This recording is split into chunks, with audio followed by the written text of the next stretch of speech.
name's Diane Honeycutt, and I'm one of your county commissioners. And today we're out and about at the Cabarrus County Boys and Girls Club annual Pancake Day. We have two guests with us today. One is Valerie Melton, who's the executive director of the Cabarrus County Boys and Girls Club, and Troy Barnhardt, who is the chairperson of the Juvenile Crime Prevention Council. So we're going to start with Troy today. Welcome, Troy. We're glad to have you here this afternoon. Thank you. It's my honor to be here. Well, before we get into the actual questions about the Juvenile Crime Prevention Council, I just want to thank you for your long service to this community through many volunteer efforts, as well as serving as mayor of the Mount Pleasant and now chairperson of the Juvenile Crime Prevention Council. So thank you for your service. You're quite welcome. Yep. Well, let's start by you. My feeling is maybe people in the audience don't know a whole lot about the Juvenile Crime Prevention Council. So can you give us a little bit of background and history on this organization? I can. The Juvenile Crime Prevention, or as we call it, JCPC, is developed and supported through the state funding.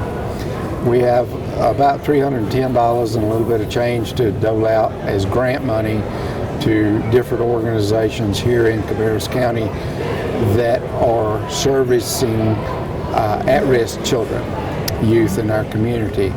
We have 5 programs currently.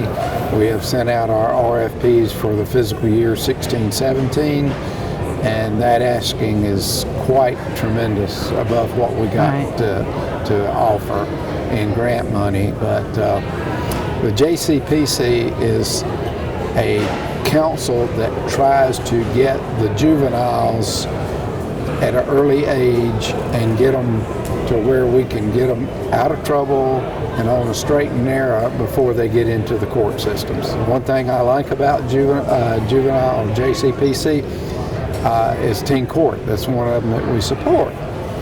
And they can go through that and come out, if they finish and come out successfully, then they can come out and not have a criminal record against them.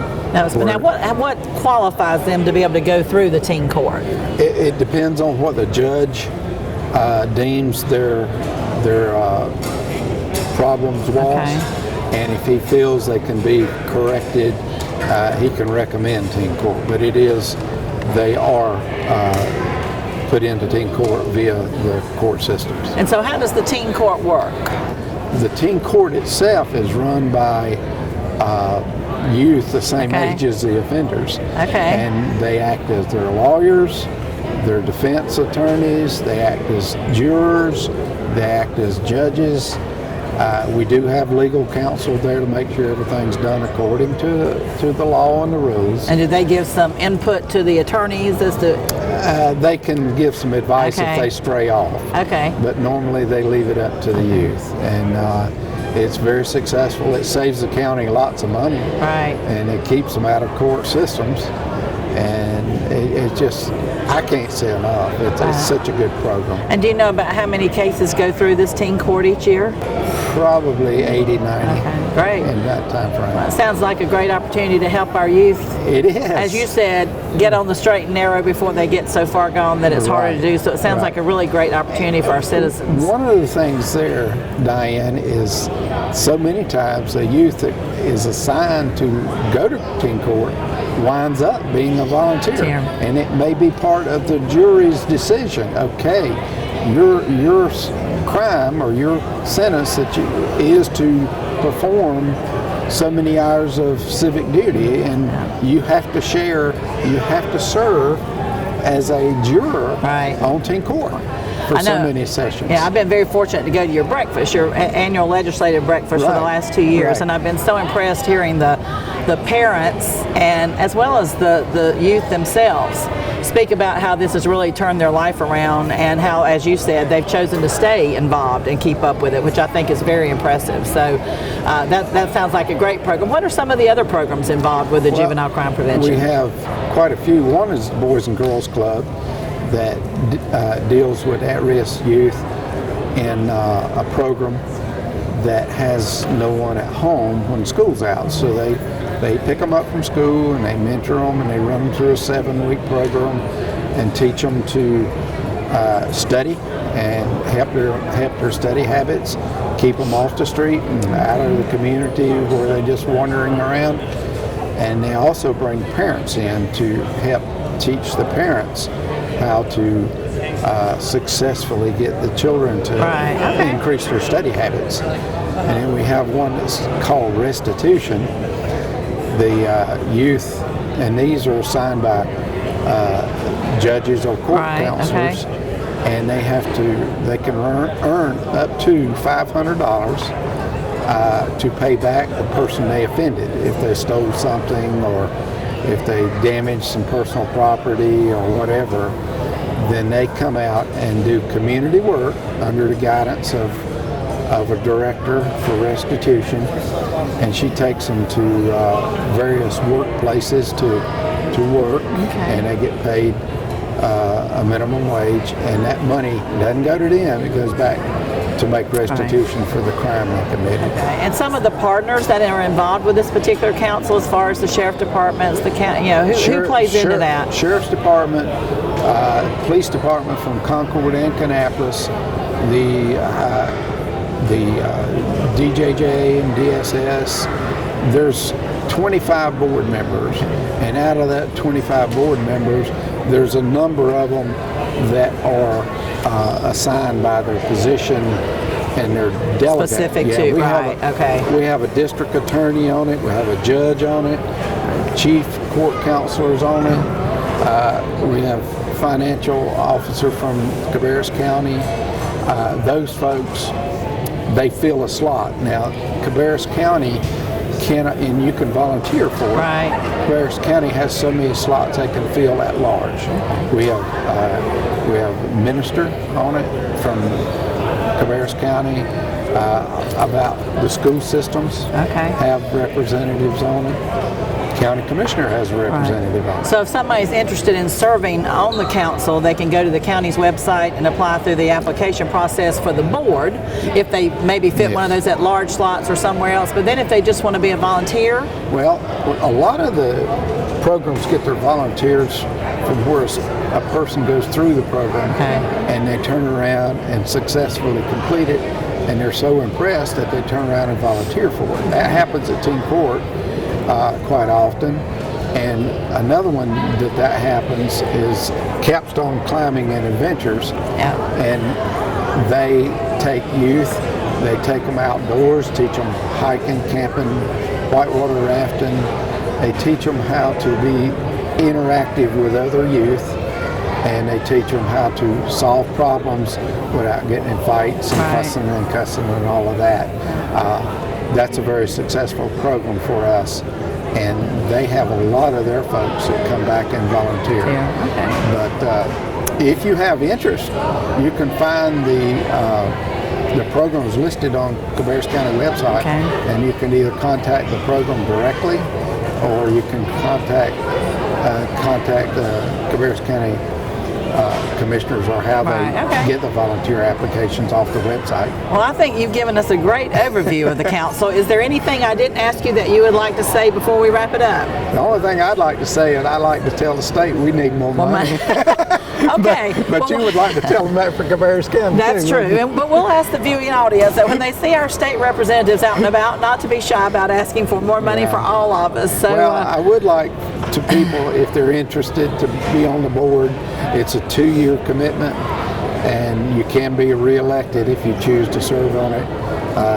One thing I didn't mention, we do have 2 high school students, one from the Kannapolis and one from the Cabarrus County, and those are vacant right now. So if we have some high school juniors or seniors, the bad part is we meet at 7:30 in the morning, but we'll give them an excuse for being late at school. Awesome. Well, Troy, thank you so much for your commitment to this organization, and I've heard for myself at the breakfast the impact that it's making on our citizens and our youth, and it's just awesome that you've taken time along with the other council members to make this happen for our community. So thank you very much. Well, thank you for the opportunity to talk about it. Awesome. Thank you.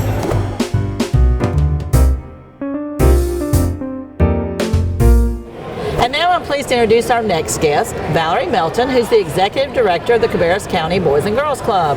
Welcome, Miss Valerie. We are so glad to have you on a day when you have nothing going on. That's right. We're so glad you're here. It's a great day. We're glad you could join us. Well, I thought this would be a fun setting and location to get the community, for the people who can't come, see that pancakes are definitely being served today. That's right. So tell us a little bit about the Pancake Breakfast. I know it's an annual event, and I think maybe 60 years old or This so. is our 59th year. Okay. So next year we'll be celebrating 60. Pancake Day's been a tradition all those years. We started with the Concord Kiwanis Club, and they helped us through the years, and it became a Boys and Girls Club project. We have over probably almost 200 volunteers, mostly our board members and a lot of other volunteers that help us. We'll serve right at 5,000 people before the day is over. So that's about 10,000 pancakes or more. Pretty incredible. So I know I've got a shift from 4 to 7, so I brought my apron so I can change and be ready to work. I think you know we just had Troy Barnhardt with us, who's the chairperson of the Juvenile Crime Prevention Council, and I was just wondering if you could tell us a little bit about how the Boys and Girls Club interacts with that organization. This was a great opportunity for us. The Juvenile Crime Prevention Council has funding that comes to it through the state and then can be allocated to different organizations through the Juvenile Crime Prevention Council. We applied for funding, I think starting 5 years ago, and we applied for 2 separate programs. One for delinquency and gang prevention through targeted outreach. And that's a program that was designed by Boys and Girls Clubs of America. And what it does is it targets kids that are at risk and mainstreams them into the Boys and Girls Club program so that we can help them do better in school, avoid at-risk behavior, and to learn some positive life skills. And then the other program is Strengthening Families, which is another evidence-based program that works with parents and children.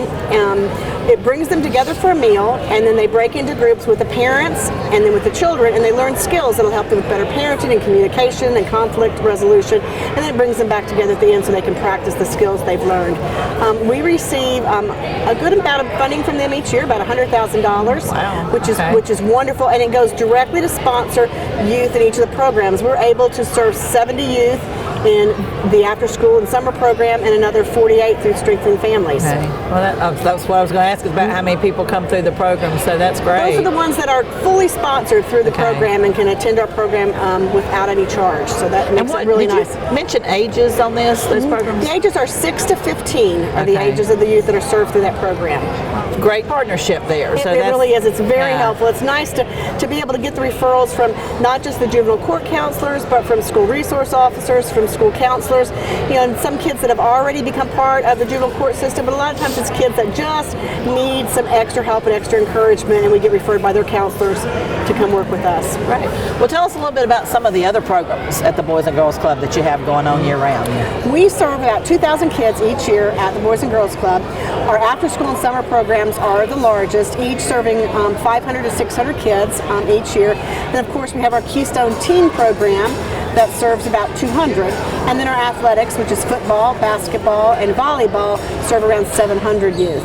And our after-school program operates throughout the school year. We transport kids with our buses from 15 area schools, and the kids get here, they receive a snack, they work on their homework, they do special life skill classes, they have a lot of fitness activities, and they have fun.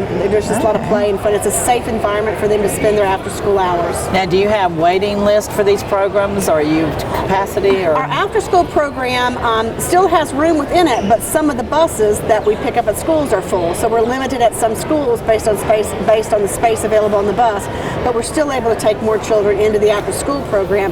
Now, the summer program that operates through the summer, it fills up. We take 550 youth for it, and I think we're already at over 350 signed up, and we've only been registering for a couple of weeks, so it will be full within the next couple of weeks. So that's a huge demand for us and for a lot of different organizations for summer care for kids. Right. One of our focuses during the summer program is to not only provide a safe place for kids to be that's a lot of fun, but also to help combat summer learning loss by having reading activities and some academic programs during the summer to help them as well.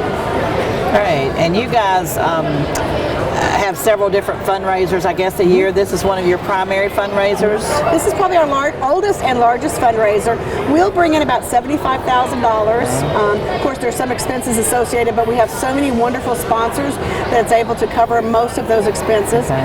We also have a golf tournament in June, which is very important, and then our Festival of Trees events in December. So those are our three main fundraising events. A lot of the different contributions that we bring in are through mailers and our different annual giving campaign throughout the year. And you have a very active board, I believe. We do. We have about 20 members on our board of directors, another 50 on our advisory board, and they help distribute the tickets and sell the tickets for this event, and of course volunteer for this event and come to our meetings monthly and quarterly to help guide the club and lead us through the year. Right. Well, as we begin to wrap it up, is there anything that I didn't ask you that you might want to answer or point out today about the Cabarrus County Boys and Girls Club? I think one of the most important things I want people to understand about the club is we're not just here as just after school care, but we're really part of the extended learning day and a part of the extended learning year through the summer. We really give the kids organized, structured activities so that they can have help with homework and learn life skills. We provide snacks during the school year, breakfast and lunch and snacks during the summer months. We are almost at capacity, so we are looking very strongly, doing strategic planning and looking at what's the next step, what the future holds for us, which could be an expansion so that we won't have to turn any kids away. So it's exciting times. Do you have room for expansion here? We've got a little bit of room left. We're lucky to have this entire city block just about.